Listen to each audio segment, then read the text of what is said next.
Hi guys, this is Isha. Hi, Maya. And welcome. Welcome to the Hiubang Show. As always, don't forget to... Please subscribe, like, share, comment, and turn the bell on. As always guys, we're gonna react to the video that you guys have requested through our community tab. Yeah. So, Lone Ranger has asked us to request to this video called Why I Returned to India After 20 years by Bold and Bankrupt channel. So we have reacted to the Bold and Bankrupt before. Yeah. Do you remember the which video? The one that he went motorcycling. The road trip. The road trip. The road trip. I think it was titled about the best road trip, if I'm not mistaken. The best road so this is going to be the second video of the Bold and Bankrupt that we're going to react on. So without any further ado, check it out. Let me increase the volume. It's 7 a.m. in Ladakh. Oh, ini di Ladakh. It's Ladakh, in yeah. Before I continue. Jule. Was it July? Jule. July is like greetings, Please, maybe. please gitu ya. Oh. As I was saying, it's 7 a.m. in Ladakh. It's a bright, cold morning in the Himalayas. And I'm about to set off on my motorbike for the Indus River. I know it's here somewhere. I just need to follow the highway and I'll find it. And the reason why I'm looking for the Indus River might surprise you. And it explains the reason why I'm in India after 20 years, why I've come back. And it's probably not the reason that you'll be thinking. So, whilst I set off now in search, let me explain to you why I'm here. So you basically travel alone, yeah?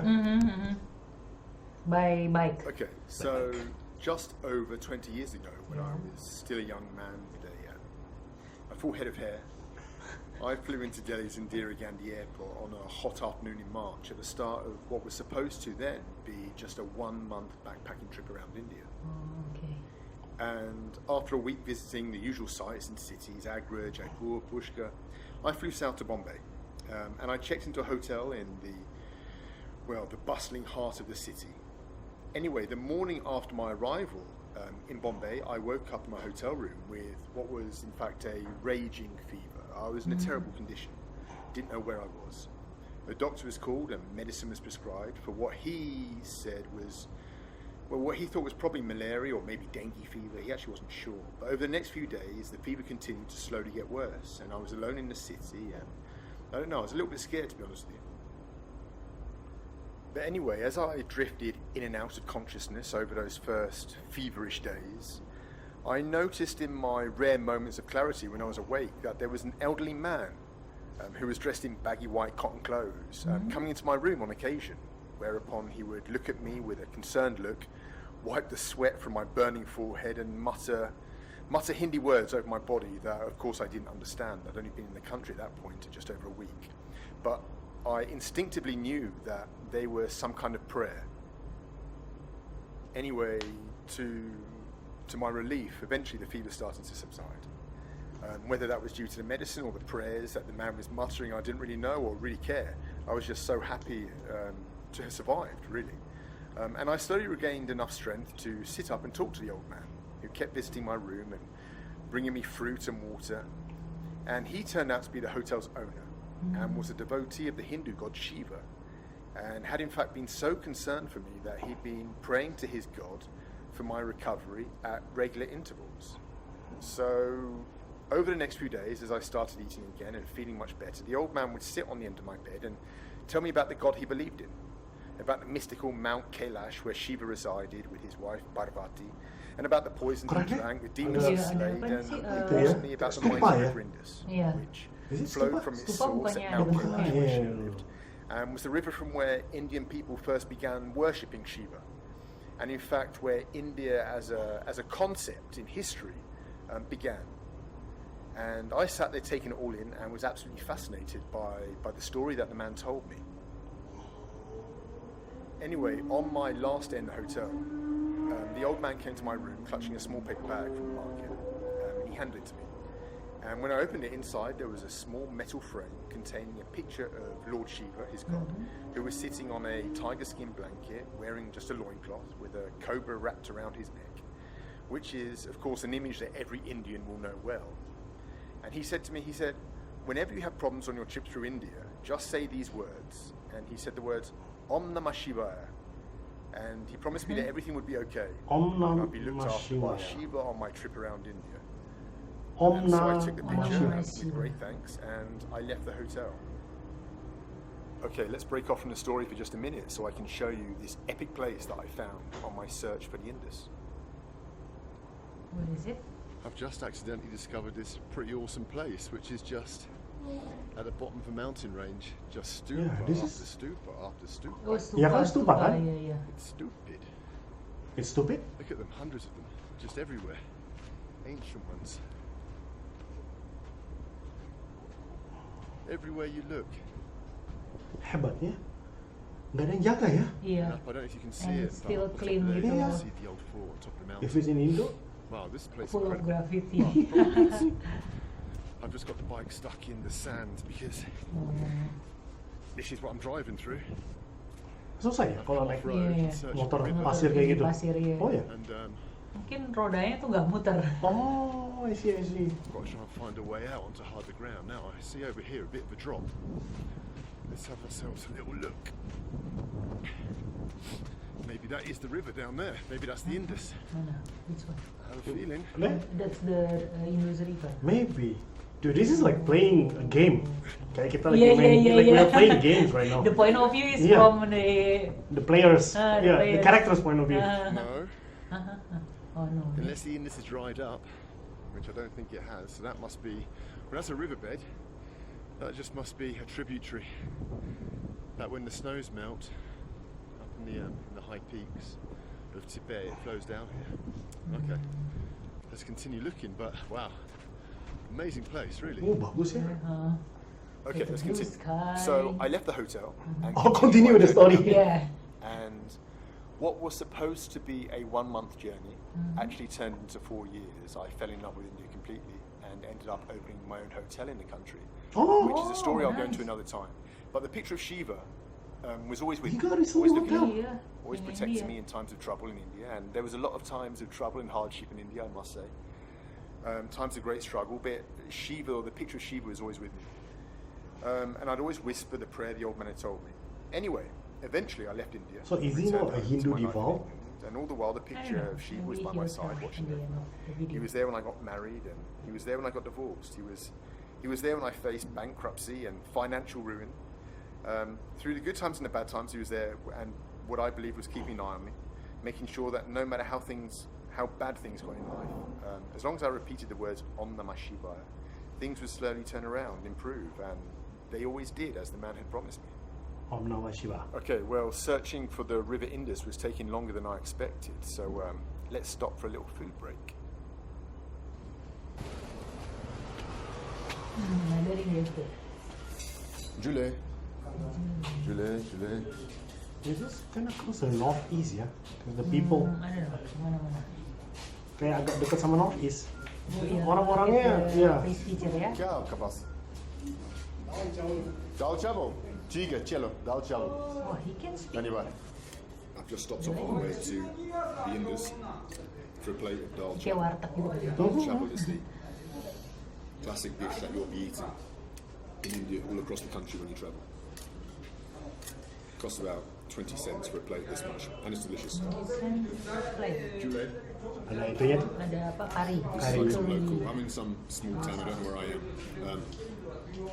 No tourists out in this part. Just local people. Very friendly. All looking at me like I'm weird. Which to them, I suppose I am. Talking to myself. Masih awkward. Okay, let's continue.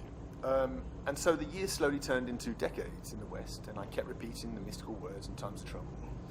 And then, not long ago, some 21 years since my last visit to India, I started to develop the idea of thanking Shiva in some way for his help.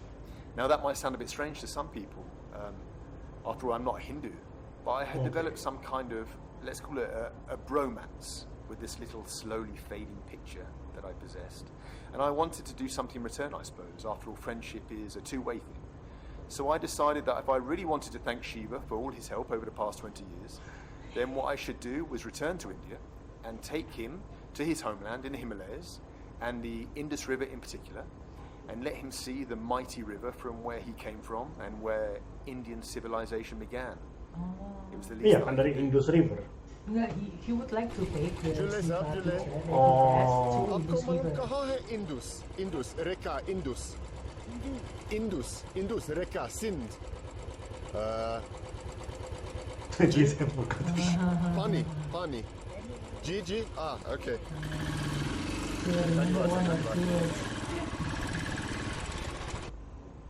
And so recently I booked a ticket and flew to Delhi, and then almost immediately took a flight the next day up to Leh in Ladakh, and immediately set off in search of the Indus with Shiva in my backpack.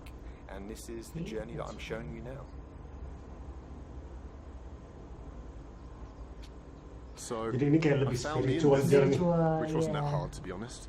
A few little twisting side roads, about 20 kilometers outside of the city, and here she is, Iya.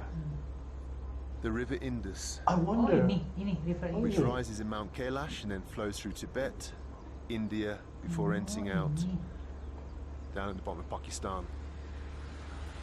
Aduh, kaget gua.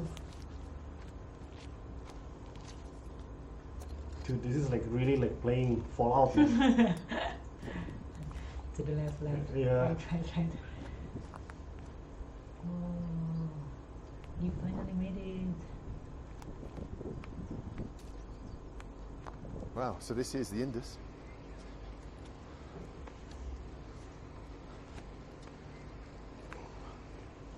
Tuh ada barang.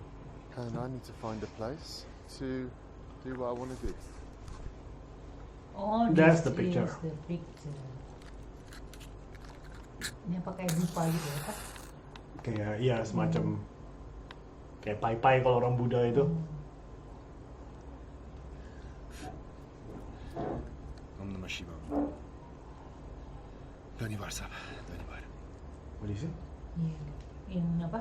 The Hindi. The prayer. Now I'm going to take some water from the Indus, which has flowed down from Mount Kailash, and sprinkle it Oh. on Shivaji. And now my puja is complete. Puja. Let's get out of here. That was very interesting. That was very interesting. spiritually enlightening. Yes, I thought this is like, I think he wants to give thanks To this Shiva. to this god deity, the Shiva, right? The Shiva, because of yeah. what the hardship that he went through, and then after that, he really wants to travel to where it all begins for the Indians, the Indus River. He said he wants to give back in return for everything that he has been through Yeah. with the Shiva. Yeah, one way or another, Shiva has always been there for him. It's in a kind of like a spiritual, physically unexplainable way. Yeah, So yeah, I think that's the right way to put it. Like, I think that's very nice when you know like how for example, like there is a way, you want to give back to whatever Whatever spiritual belief that you have, whatever right? power that gives you all the goodness Yes, in life. something we were just talking about it, right? Yeah, Remember yeah. just now about the perpuluhan, right? We were just talking about it. Like it's very interesting of how is how like I'm Christian. Like it's like how you are give thanks, how you're giving thanks, giving back thanks, maybe through kindness, maybe through a spiritual journey. I think this is very unique. Like for me, for example, like I've been a Christian for all my life, but I've never, we just talked about it actually, I've never really give back actually. Give back, yeah. Never really give back. Only in the past 2 to 3 years actually, Yeah. I've just started going back to church, and somehow you found this enlightening spirit that kind of guides you in a way. Don't you? Because every once in a while, human beings are lost without the spiritual guide. That's what I believe in. Because we kind of busy with our daily life, Yeah. yeah. So sometimes we forgot to being grateful for Yeah. whatever that happened to our life. And Mr. Ball and Bankrupt have really shown us like a way to give thanks. Yeah. Like even though it's not his belief, like he said he's not really a Hindu, Yeah, it's not but he really. found in a way or two, like he believed that Shiva has always been there because through the teaching of the priest, the The man that man in the white clothes.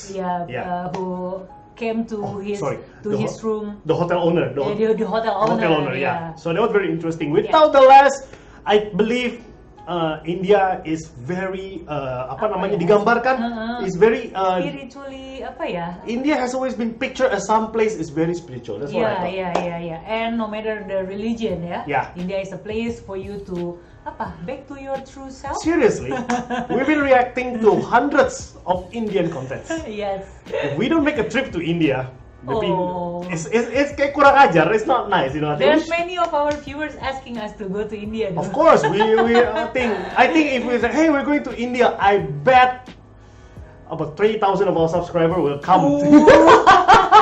As always, guys, thank you for watching and bye. Kita harus